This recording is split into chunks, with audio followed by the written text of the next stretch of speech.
दोस्तों आप लोग देख रहे हैं प्रो वाइन्स 1 मिलियन। तो फिर से एक बार स्वागत है प्रो वाइन्स 1 मिलियन में। तो आज हम बात करेंगे खेसारी लाल यादव अपने ट्रेंडिंग स्टार, खुद का ट्रेंडिंग स्टार है।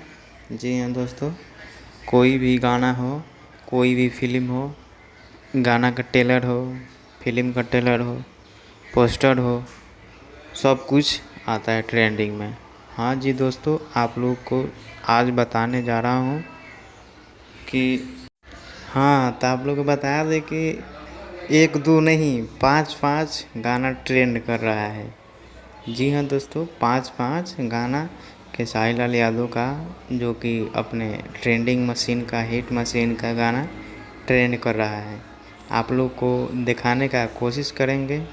देखिए कितना नंबर पर, 1 2 3 4 5, ना जाने कितना गाना आज तक ट्रेंडिंग किया है। किसी का इतना गाना ट्रेंडिंग आज तक नहीं किया है एक साथ 5 6। हालांकि खेसारी लाल यादव ने अपना वर्ल्ड रिकॉर्ड बना दिए हैं।